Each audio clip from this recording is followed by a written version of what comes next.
प्रकार की प्रतियोगी परीक्षाओं की तैयारी ट्रिक्स और इजी मेथड से करने के लिए सब्सक्राइब करें हमारा चैनल और साथ में लगे बेल आइकन को भी प्रेस कर दें, जिससे कि हमारे आने वाली वीडियो का नोटिफिकेशन आपको मिलता रहे। और अगर आपको वीडियो अच्छी लगी तो लाइक तो बनता है, और वीडियो को दोस्तों के साथ जरूर शेयर करें। अगर आपका कोई सुझाव और कमेंट है तो कमेंट बॉक्स में कमेंट करें। जिन लोगों ने अभी तक इस चैनल को सब्सक्राइब नहीं किया है, चैनल को सब्सक्राइब करें, बेल आइकन दबाएं ताकि हमारे वीडियोस के अपडेट्स आपको समय समय पे मिलते रहे। ये आपका पार्ट 3 वीडियो है इस चैप्टर का। पार्ट 3 वीडियो में अब हम लोग शुरू करेंगे धातु कर्म के बारे में। तो पिछले वीडियो में हम लोगों ने देखा था कि धातुएं जो होती है प्रकृति में मुक्त अवस्था में और संयुक्त अवस्था में पाई जाती है, और उसके बाद हम लोग उसमें देखे थे खनिज के बारे में। तो खनिज आपको पता था। उसके बाद हम लोग अयस्क देखे थे।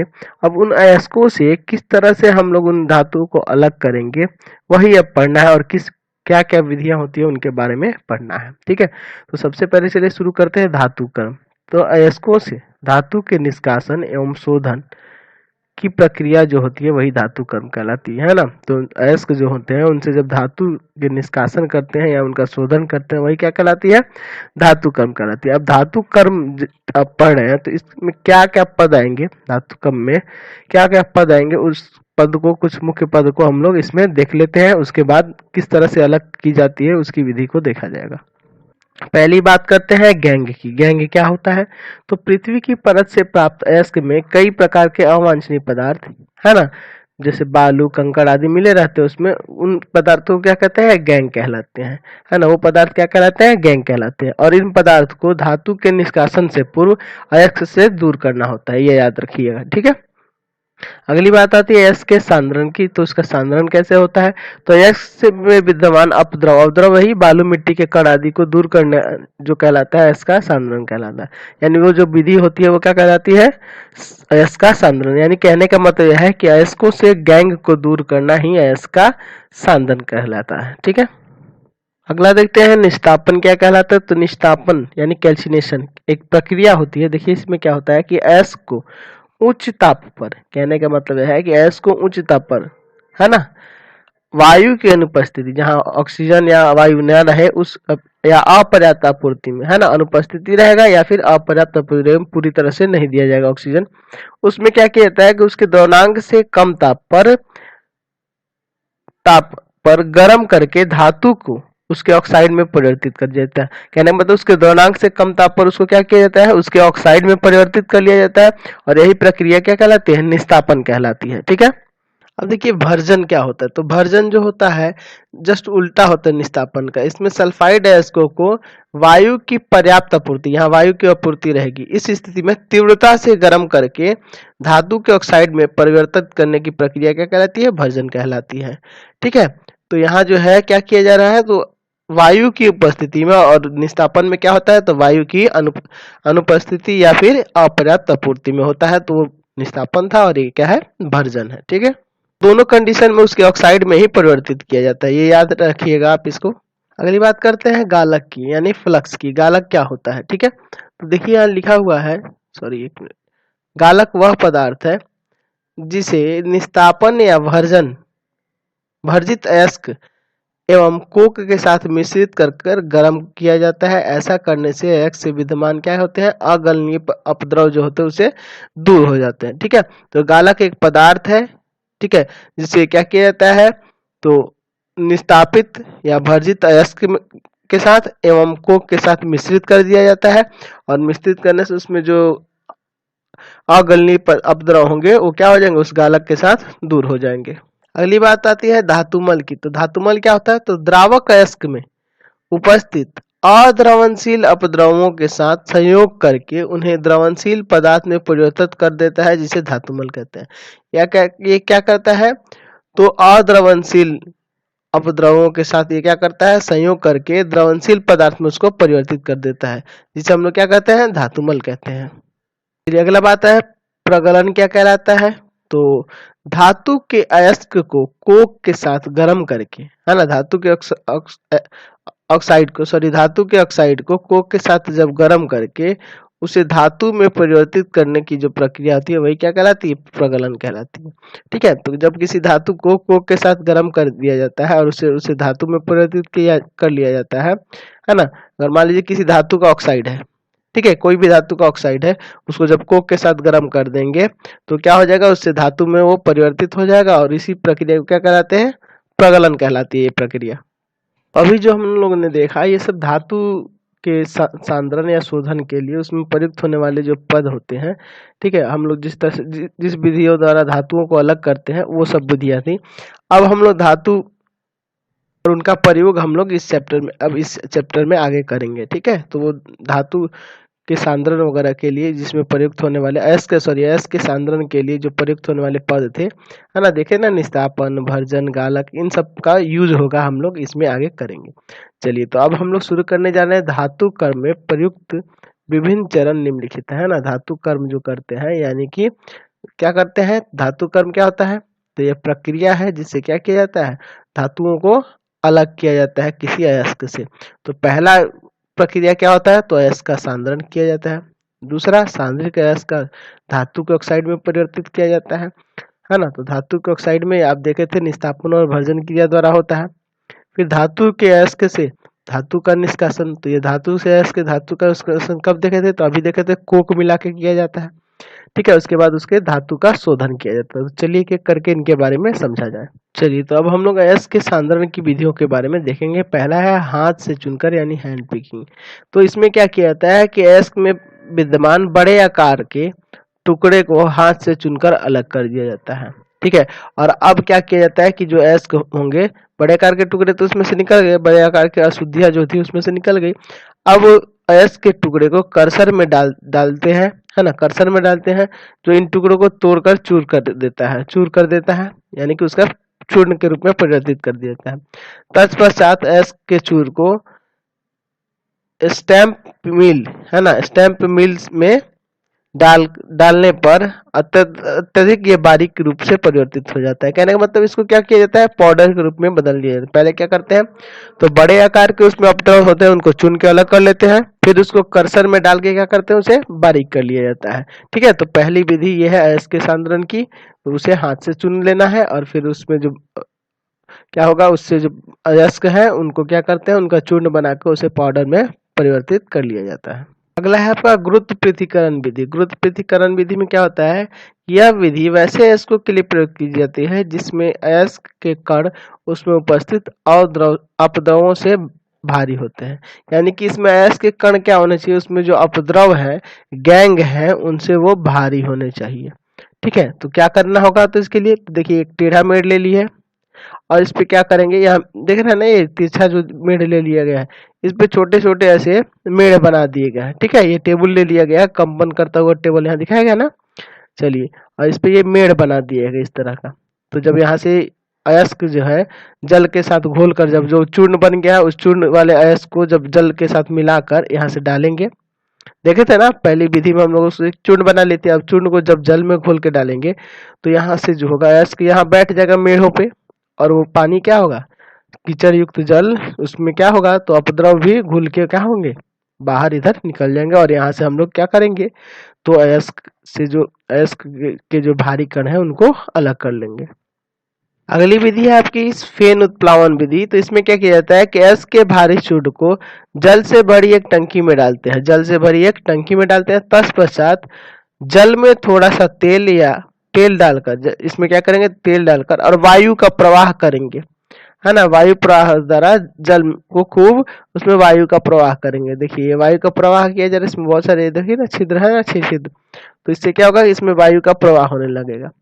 ठीक है, तो ये खूब ही लोडित करते हैं। कहने का मतलब इसमें हमेशा वायु का प्रवाह करने से क्या हो जाएगा कि विलय अपद्रव जल में घुल जाते हैं, और विलय अपद्रव क्या होते हैं, जल में घुल जाते हैं, और अयस्क के हल्के कण फेन के साथ जल की सतह पर आ जाते हैं। तो यहाँ क्या होते हैं, फेन के साथ ये क्या होता है, अयस्क के हल्के कण जल की सतह पर आ जाते हैं, जिससे अलग कर लिया जाता है। इसे क्या कर लिया जाता है, अलग कर लेंगे। और इसको झाग समाप्त करने के लिए इसमें थोड़ा सा अम्ल मिला दीजिएगा, यानी कि थोड़ा सा जब अम्ल मिला दीजिएगा तो इसमें का झाग खत्म हो जाएगा, और फिर उसे सांद्रित अयस्क को, है ना, छान कर सुखा लिया जाता है। इसमें से इसे क्या करते हैं, छान कर सुखा लेते हैं। झाग खत्म होने के बाद उसे छान कर सुखा लिया जाता है। तो इस विधि द्वारा तांबा को, ठीक है, तांबा को, लेड को, जस्ता को अलग किया जाता है इसमें, ठीक है। तो इस विधि का प्रयोग इन सब धातुओं को अलग करने के लिए ही किया जाता है। अगली विधि है आपकी गाल्निक पृथक्करण विधि। यहाँ भी देखिए पृथक्करण विधि है, वो भी पृथक्करण ही विधि था। गाल्निक मतलब इसमें पिघलाया जाता है, ठीक है। तो इस विधि में क्या किया जाता है कि ऐसे अयस्क को सांद्रित किया जाता है जब अयस्क का द्रवणांक उसमें उपस्थित अपद्रव के द्रवणांक से कम हो, यानी कि वो आसानी से उसमें पिघल जाएंगे, द्रवणांक कम होगा तो। अब इसको क्या किया जाता है कि एंटीमनी के अयस्क, है ना, स्टीबानाइट को इस विधि की सहायता से सांद्रित किया जाता है। यानी कि एंटीमनी को अलग करने के लिए इसी विधि का प्रयोग किया जाता है, क्योंकि वो अपद्रवों से कम द्रवणांक होता है, यानी वो आसानी से पिघल जाता है। तो इसको क्या किया जाता है कि अशुद्ध अयस्क को गर्म कर पिघला लेते हैं, है ना, और पिघले हुए अयस्क को क्या करते हैं कि ढालूनुमा इस तरह का कोई रास्ता होगा, मेढ़ होगा, और इसी से क्या किया जाता है कि उसको गिराया जाता है ना।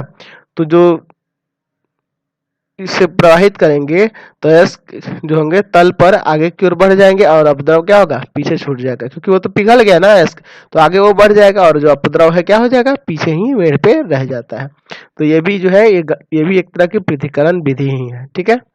अगली है चुंबकीय पृथक्करण विधि। तो देखिए ये वैसे अयस्कों के लिए प्रयुक्त होती है, यानी कि इसमें जो उपस्थित जो अयस्क है ना, उसमें से क्या होना चाहिए, चुंबकीय पदार्थ होना चाहिए, ठीक है। जो उसमें उपस्थित मतलब या तो अपद्रव चुंबकीय होना चाहिए, है ना, या फिर अयस्क चुंबकीय होना चाहिए, कोई एक चुंबकीय होना चाहिए। तो उस अयस्क में उपस्थित अपद्रव, है ना, तो उसमें जो धातु मौजूद हो, सॉरी कहने का मतलब यह है कि इस विधि में क्या होना चाहिए कि जो धातु मौजूद हो वो एक चुंबकीय होना चाहिए, ठीक है। उसमें क्या होना चाहिए, वो एक चुंबकीय पदार्थ होना चाहिए, यानी कि अपद्रव होना चाहिए, या फिर अगर मान लीजिए लोहे का चूर्ण है तो उससे हम लोग क्या करेंगे, लोहे को अलग करना होगा तो चुंबकीय पृथक्करण इसी विधि द्वारा अलग करेंगे। यानी कहने का मतलब दोनों में से कोई एक क्या होना चाहिए, चुंबकीय पदार्थ होना चाहिए, वो जिसे चुंबक आकर्षित कर सके, ठीक है। तो जब इसमें धुलाएंगे और इसमें पाद चक्र घूमेगा ये इस तरह से, तो क्या होगा कि ये आगे बढ़ेगा, यहाँ पे आगे बढ़ेगा, तो यहाँ से चुंबकीय जो पदार्थ होगा इधर आ जाएगा और अयस्क जो होंगे एक तरफ आ जाएंगे, ठीक है। तो इस विधि में यही होता है, ठीक है। अगला है आपका निक्षालन। यह विधि वैसे अयस्कों के लिए प्रयोग की जाती है जब अयस्क और उसमें विद्यमान अपद्रवों के रासायनिक गुण भिन्न भिन्न हो, है ना, उनके रासायनिक गुण भिन्न भिन्न हो। तो इसमें क्या करेंगे कि इस विधि में अयस्क के चूर्ण को एक उपयुक्त विलायक में डालते हैं, एक उपयुक्त सॉल्वेंट में डालते हैं। इस ऐसा करने से क्या होगा कि उसमें अयस्क घुल जाएगा, जबकि अपद्रव क्या होगा उसमें नहीं घुलेगा, अपनी अवस्था में ही रहेगा, और फिर उसे क्या करेंगे, छान कर अलग कर लेंगे, ठीक है। तो अभी हम लोग देखें कि अयस्क का सांद्रण कई विधियों से होता था, और वो सब उस अयस्क में उपस्थित धातुओं के ऊपर निर्भर करते थे कि कैसे उसका सांद्रण किया जाएगा, ठीक है। तो इतना तो समझ गए। अब उस सांद्रित अयस्क को धातु के ऑक्साइड में किस तरह से परिवर्तित किया जाता है इसके बारे में देखते हैं। तो धातु के ऑक्साइड में परिवर्तित करने के लिए आपको पहले ही बता चुके हैं निस्तापन और भर्जन विधि। निस्तापन और भर्जन विधि द्वारा ही क्या किया जाता है, तो उनका सांद्रण किया जाता है। तो निस्तापन और भर्जन विधि आपको दोनों बता चुके हैं, ठीक है। तो चलिए अब इसमें आगे बढ़ते हैं। पता चल गया कि निस्तापन और भर्जन विधि द्वारा धातु से धातु के ऑक्साइड में परिवर्तित कर लेंगे, है ना, अयस्क से उसके किसी में ऑक्साइड में परिवर्तित कर लेंगे, है ना, और उस ऑक्साइड से धातु कैसे प्राप्त किया जाता है इसको अब देखा जाए, ठीक है। तो हम लोगों ने पहले देखा कि अयस्क कैसे प्राप्त होगा, और उस अयस्क से अयस्क का सांद्रण कैसे होगा, और सांद्रित अयस्क से ऑक्साइड में उसे कैसे परिवर्तित किया जाता है, और उस ऑक्साइड से अब धातु कैसे प्राप्त किया जाता है ये देखेंगे, ठीक है। तो पहला है ऊष्मा द्वारा अवकरण, ठीक है। कहने का मतलब क्या है कि जो धातु क्रियाशील श्रेणी में नीचे है, अर्थात जिनकी क्रियाशीलता कम होती है, उनके ऑक्साइड सिर्फ गर्म करने से ही क्या हो जाते हैं, धातु में परिवर्तित हो जाते हैं, ठीक है। जैसे जैसे मरकरी है HgO, मतलब ये इसका ऑक्साइड है, जब इसको गर्म करिएगा तो यहाँ से मरकरी अलग हो जाएगा और ऑक्सीजन अलग हो जाएगा, इस तरह से ये अलग हो जाएगा। इसको संतुलित करने के लिए 2 यहाँ लगाइए, 2 यहाँ लगाइए, समझ गए ना, इस तरह से इसे अलग कर लिया जाता है, ठीक। और आपको बता दें कि इसमें जैसे इसको कैसे प्राप्त किया जाता है, जैसे ऑक्साइड में कैसे प्राप्त किया जाता है, तो आपको पता है कि मरकरी है ना, इस तरह से क्या होगा, ऑक्सीजन के साथ अभिक्रिया करा के क्या करेंगे, तो उसके ऑक्साइड में परिवर्तित कर लेते थे। मरकरी ऑक्साइड में परिवर्तित हो जाता है प्लस SO2। इसको संतुलित करने के लिए यहाँ 2 लगा दीजिए, यहाँ 2 लगा दीजिए, यहाँ 3 लगाना पड़ेगा तभी ना 6 हो जाएगा, और यहाँ 2 लगा दीजिए। ठीक है, तो ये जो है सिनेबार कहलाता है। ठीक है, ये किसका है, मरकरी का अयस्क है, सिनेबार इसको कहा जाता है। और इससे क्या हुआ, तो इस अयस्क से ऑक्सीजन के साथ अभिक्रिया करा के क्या कर लिए, तो मरकरी के ऑक्साइड में परिवर्तित कर लिए। कहने का मतलब कि ये अयस्क है, अयस्क के साथ ऑक्सीजन के साथ यहाँ अभिक्रिया हुआ तो ये किस में परिवर्तित हो गया, ये निस्तापन क्रिया द्वारा हो रहा है, तो ये मरकरी के ऑक्साइड में परिवर्तित हो गया। और इस मरकरी को जब गर्म किया गया तो इसे मरकरी धातु प्राप्त हो गया, यानी ये यहाँ क्या हुआ, उष्मा द्वारा अवकरण हुआ है। ठीक है, देखिए इस विधि में है ना, अगला विधि है आपका रासायनिक अवकरण। इस विधि में कार्बन या एल्युमिनियम के चूर्ण को अवकारक के रूप में इस्तेमाल किया जाता है अलग करने के लिए। जैसे मान लीजिए आपके पास आयरन का ऑक्साइड है, तो इससे हमें आयरन को अलग करने के लिए कार्बन के साथ अभिक्रिया कर लेंगे, यानी कार्बन अवकारक के रूप में यूज होगा। तो ये कार्बन के साथ अभिक्रिया करेगा तो आयरन अलग हो जाएगा और कार्बन डाइऑक्साइड अलग हो जाएगा, यानी इसको संतुलित करिए। 3 यहाँ लगा दीजिए, यहाँ 2 लगा दीजिए, यहाँ 3 लग जाएगा, संतुलित हो गया।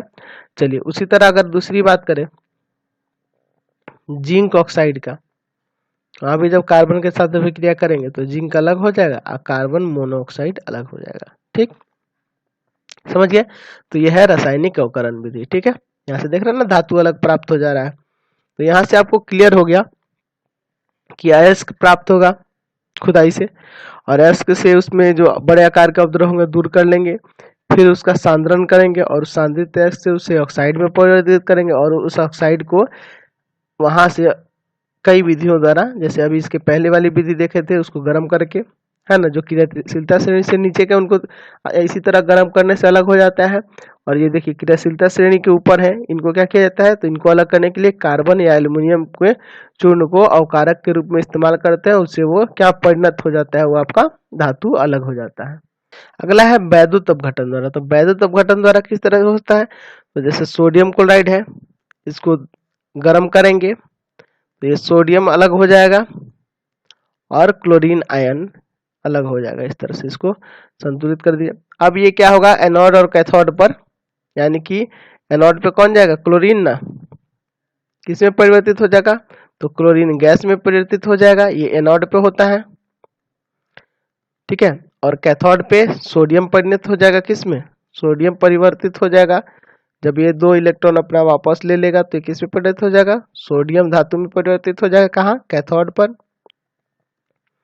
यानी कि यहाँ वैद्युत अपघटन द्वारा, तात्पर्य इसका ये है कि NaCl को वैद्युत अपघटन द्वारा, यहाँ वैद्युत अपघटन कराइएगा, सॉरी ये गर्म हम लिख दिए थे, यहाँ वैद्युत अपघटन होगा, वैद्युत अपघटन, वैद्युत अपघटन कराइएगा।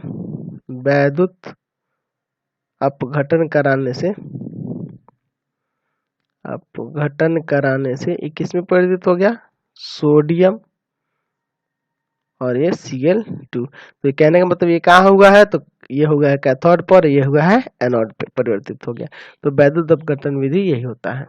तो अगली बात आती है अशुद्ध धातुओं का शोधन। तो जो हमें यहाँ से प्राप्त होएगा अयस्क से, जो अशुद्ध धातु, जो धातु प्राप्त होते हैं बिल्कुल वो शुद्ध नहीं रहते हैं, और उनमें अपद्रव के रूप में कुछ बहुत से पदार्थ उसमें मिश्रित रहते हैं। कहने का मतलब यह है कि इन्हीं अशुद्ध पदार्थों को जो दूर करने की विधि होती है उसे धातु का शोधन कहलाता है।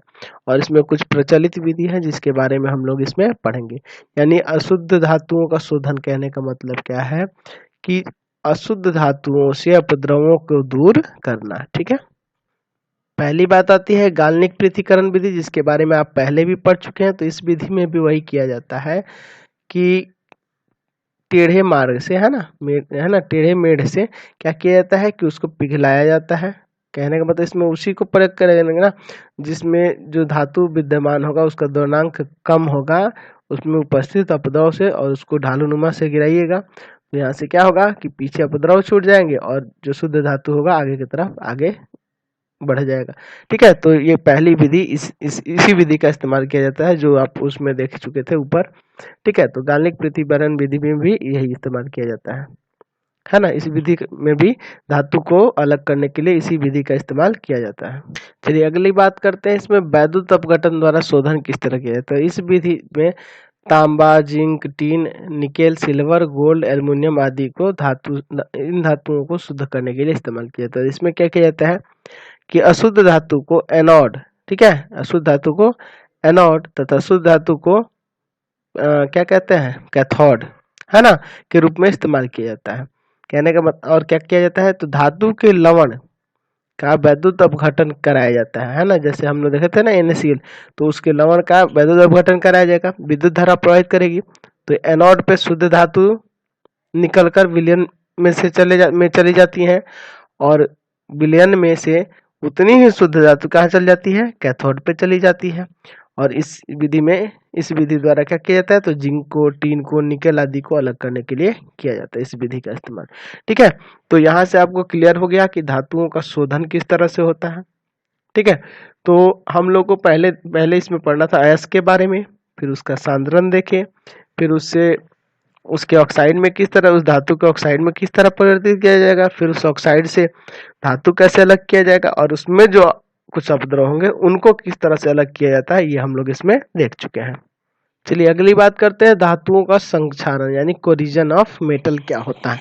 तो धातु पर, है ना, वायु के ऑक्सीजन, कार्बन डाइऑक्साइड, जलवाष्प आदि, सल्फर डाइऑक्साइड, है ना, हाइड्रोजन सल्फाइड आदि की अभिक्रिया के फलस्वरूप धातुओं का क्षय संक्षारण कहलाता है। यानी कि धातु का ही एक परत जम जाता है किसके ऊपर, उस धातु के ऊपर, है ना, उसकी ऑक्साइड की परत जम जाती है, वही उसका क्या कहलाता है, संक्षारण कहलाता है।